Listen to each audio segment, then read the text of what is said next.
Welcome to Cast Me If You Can, where each week we take a cinematic journey to explore a beloved film. Right. And today we're diving into the world of Paddington. Ah, It's a yes. 2014 film that, surprised a lot of people with its charm and its wit and just its heartwarming story. Yeah. You've shared an interest in gaining knowledge quickly and thoroughly, finding those aha moments. Uh-huh. And that's what we're aiming for today as we explore this film, going beyond just a simple plot summary. Right. So to set the scene, what do we know about this movie? Mm.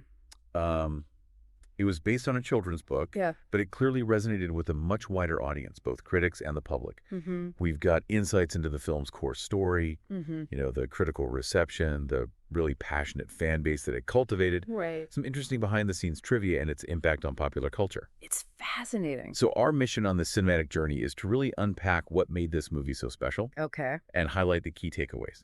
So one of the things that jumps out right away from the sources is that this movie is unexpectedly warm and witty. Yeah. It wasn't just another kids' movie It adaptation. was special. They described it as pure, unadulterated cinematic magic. Wow. A warm hug in cinematic form, Right. which I love. Yeah. That suggests a level of care and craftsmanship that goes beyond the surface. Yeah. So the story begins in darkest Peru Okay. with this species of intelligent marmalade-loving bears. Uh-huh. And we meet young Paddington, who is raised by his Aunt Lucy and Uncle Pastuzo, Right. who were inspired by a visiting English explorer. Oh, okay. Then this really poignant earthquake happens Mm-hmm. and forces Paddington to leave. Wow. And Aunt Lucy sends him off with this iconic tag that says, "Please look after this bear, thank you." Oh, yeah. And he arrives at Paddington Station in London. Of course. And he has this encounter with the Brown family, Henry, Mary, Yeah. Judy, and Jonathan. Yeah. And it's Mary who insists on taking him in temporarily, despite Henry's initial reluctance, because Henry is quite risk-averse. Mm-hmm. So what stands out to you about this opening? Well, I think what's fascinating is how efficiently the film establishes Paddington's origins and the emotional stakes.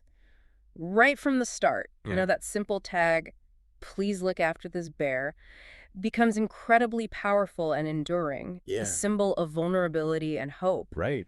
And you're right, the Brown family dynamic is crucial. Yeah. Henry's initial reluctance isn't just a plot device, it sets up this really satisfying character arc, where he gradually opens his heart to Paddington's influence. Absolutely. And, the story isn't just about Paddington's hilarious fish-out-of-water experiences. Right. Although I have to say the bathroom scene is an all-timer. Yeah. It really showcases the escalating chaos he unintentionally creates. Right. But on a deeper level, it's about how this polite, well-meaning bear Uh-huh. navigates the complexities of London and how his earnestness Right. slowly melts away Henry's cynicism and strengthens this somewhat fractured Brown family unit. Yeah. And the sources really highlight this recurring theme of an outsider bringing positive change to a family. It's a classic theme. Yeah. And then we have the central conflict, which emerges with the introduction of Millicent Clyde, Oh, yeah. who's described as this gloriously campy and menacing museum taxidermist Oh, wow. with a specific interest in rare bears. Uh-huh. And she also has this hidden connection to that English explorer we talked about earlier. Oh, interesting. And her pursuit of Paddington as a prize specimen drives the narrative to its climax. Right. This thrilling chase within the Natural History Museum, Oh, wow. where the Browns and their quirky neighbors unite to save him. I love that. And the resolution is described as being really warm, with Paddington finding a true home, Oh, and the Browns becoming a stronger unit. Right. And Millicent's comeuppance is noted as being fitting and non-lethal. Okay. So what does Millicent's role bring to the film thematically? Well, if we connect this to the bigger picture for you, the listener. Okay. Millicent's role as the antagonist allows the film to explore these important themes around prejudice and the danger of seeing others as mere objects or specimens rather than individuals with their own worth. Right. Her connection to the explorer adds this layer of irony, highlighting how easily good intentions can be twisted and misunderstood across generations. Wow. And as you mentioned, the coming together of the Brown family and their neighbors in that climactic scene Yeah. beautifully underscores the film's message about the power of community and acceptance. Yeah. It really does. It's a powerful message. So the sources consistently emphasized the film's whimsical, charming, and visually delightful atmosphere. Yeah? It's got this storybook aesthetic, Right. which some have likened to Wes Anderson light, Okay. with a distinctly British sensibility. I can see that. Achieved through symmetrical shots, Oh, yeah. clever visual gags, Hmm? vibrant colors, and these dollhouse-like perspectives of the Browns' home. Right. So the mood is predominantly uplifting and heartwarming. With genuine laugh-out-loud humor. It's funny. That appeals to all ages. Right. But the film doesn't shy away from these moments of pathos and peril, making that warmth feel really earned. Right. And this balance of tones is something critics really praised. Yeah. So when you think about this visual style, how do you think it contributes to the experience for the viewer? Well, it's clear the filmmakers made some very deliberate choices. Okay. The comparison to Wes Anderson, for example, suggests a desire to create a world that feels familiar and slightly heightened, almost like stepping into a storybook. Yeah, I like that. Those symmetrical shots can create a sense of order and visual harmony, which complements Paddington's polite and well-meaning nature. And that balance you mentioned between humor and pathos is really key. Yeah. The whimsical visuals and clever gags provide levity. Right. But when those more emotional or tense moments arrive, they land with greater impact. Because they're contrasted against this generally lighthearted backdrop, Right. it prevents the film from becoming overly sentimental. Yeah. And it gives the emotional core real weight.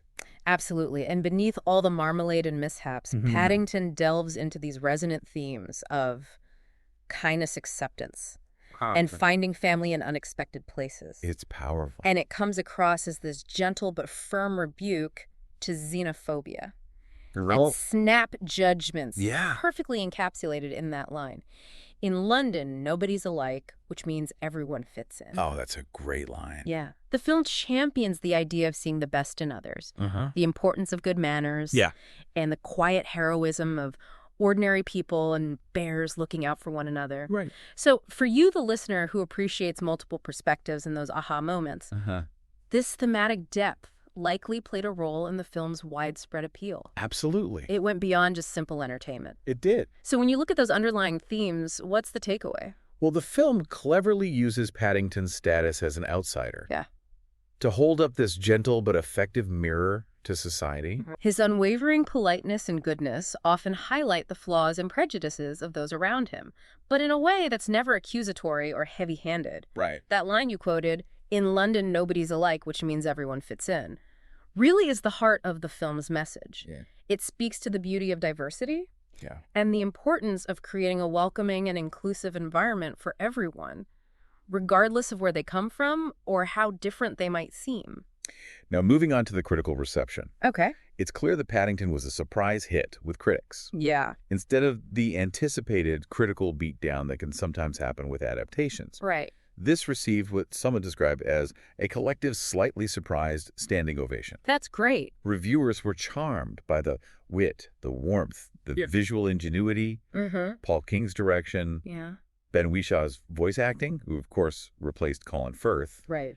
and that strong emotional core we were just talking about. Yeah. So it wasn't just considered a good kids movie. It was seen as a truly great movie. Wow. Full stop. So what do you think contributed to this unexpected critical acclaim?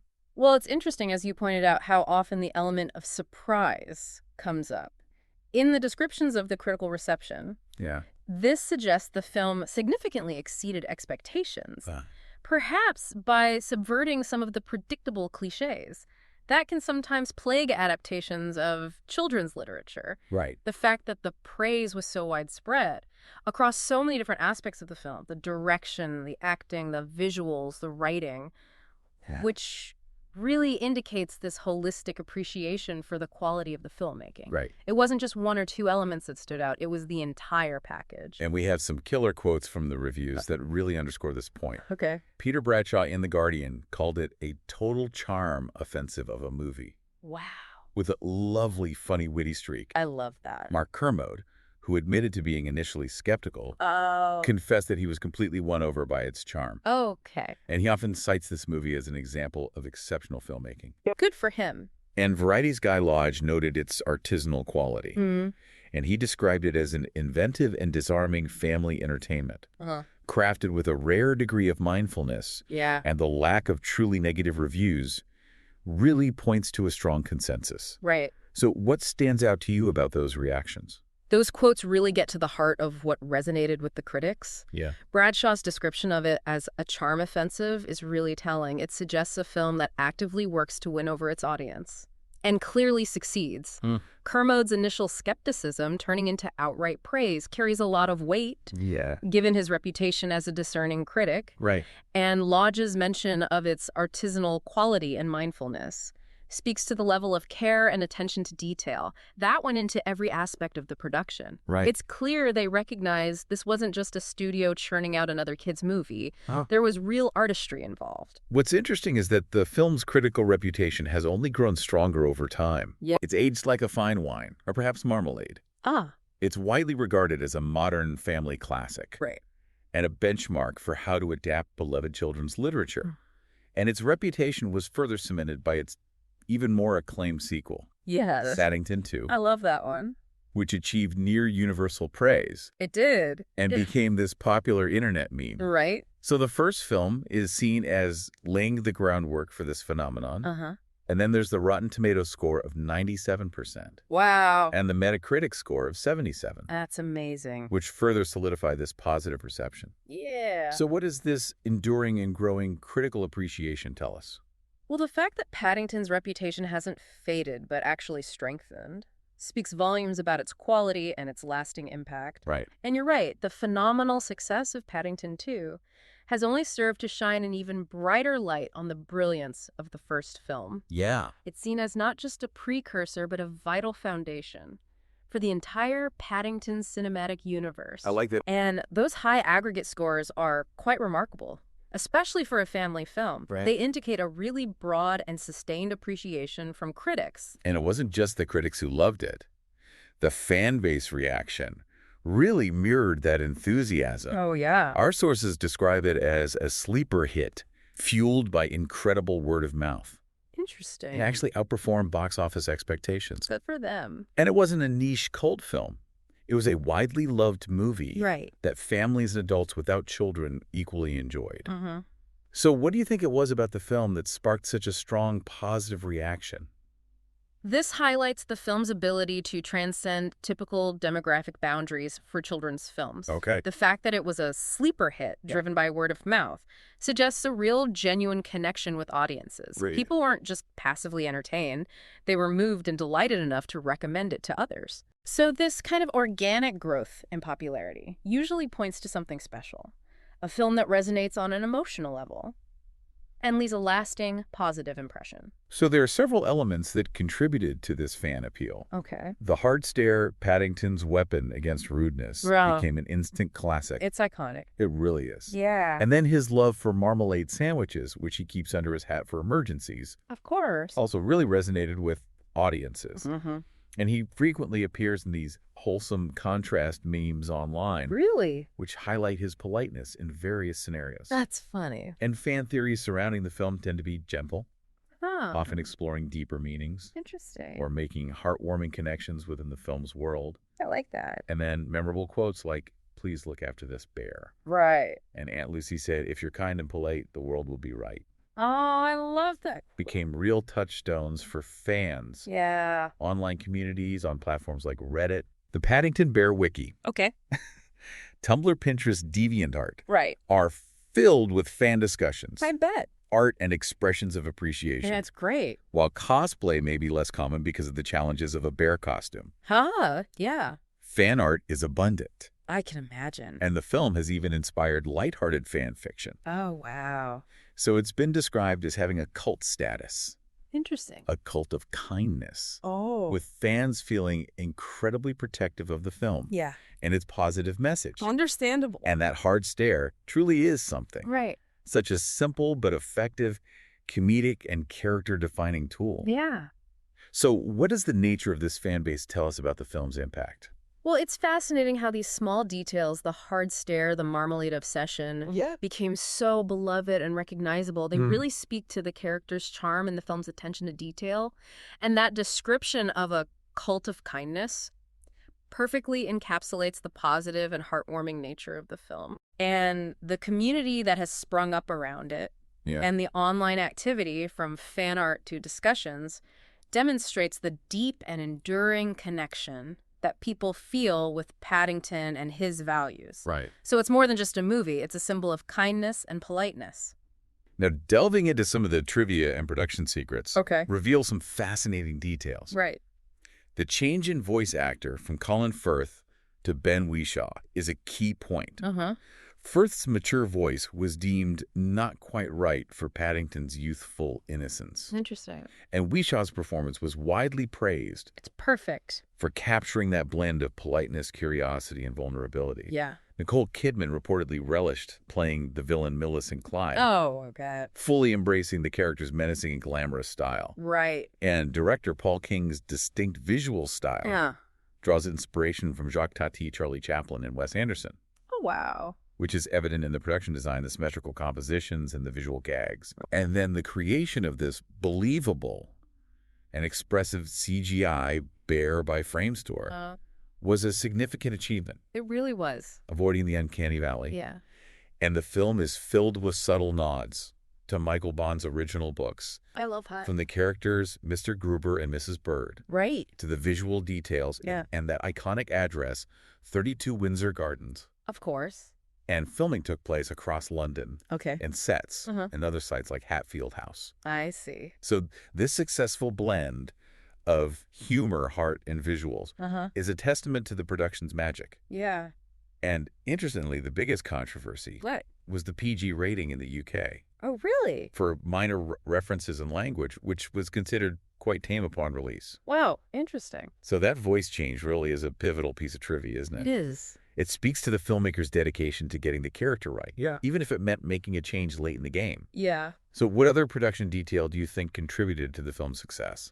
Well, the fact that Colin Firth himself recognized the mismatch and was willing to step aside underscores this collaborative and quality-focused nature of the production. It wasn't about ego. It was about serving the character in the film and understanding the influences on Paul King's visual style really enriches the viewing experience. Recognizing those nods to cinematic history elevates the film beyond just a children's story and gives it this timeless quality.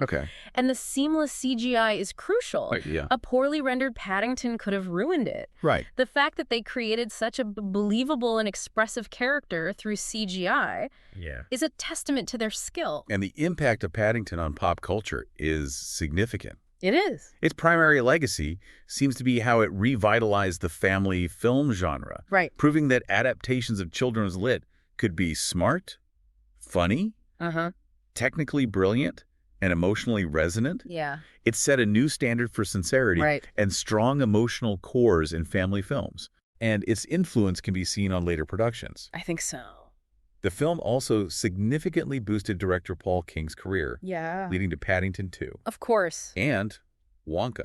Ben Whishaw's voice performance has become iconic. It really has. And Paddington 2's high Rotten Tomatoes score became this beloved internet meme used as this benchmark for cinematic quality. And Paddington himself is often cited as one of cinema's kindest characters. He's so sweet. And the film's visual style is admired and emulated. I can see why. And its themes of kindness, empathy, welcoming strangers community feel especially relevant today. They do. Making it a timeless film with a lasting footprint.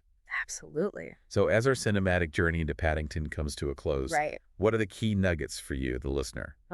We've seen how a film that could have been perceived as just a simple children's adaptation really blossomed into this critically acclaimed and beloved movie. It did. This blend of whimsical visuals, sharp wit, and genuine heart created a really unique and enduring experience. It did. Absolutely. And the story's core themes of kindness, acceptance, and finding family in unexpected places offer such a powerful message. They do. That resonates across ages and cultures. And the dedication to the craft, from the production design to the voice acting, highlights the importance of care and artistry in storytelling. It does. And the ongoing affection for Paddington in our culture really underscores the power of a genuinely good character. It does. Perhaps the most intriguing aspect is how Paddington defied expectations.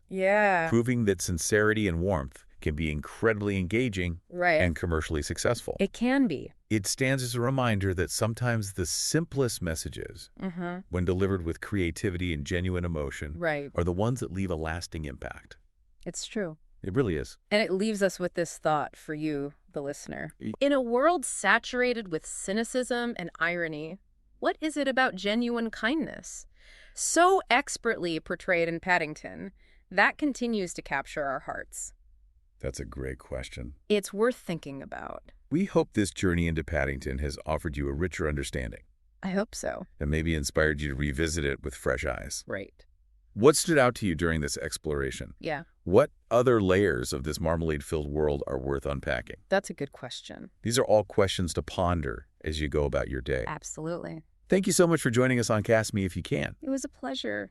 If you enjoyed the ride, please share the show, leave a rating, and follow us for more mind-blowing movie breakdowns. Yeah.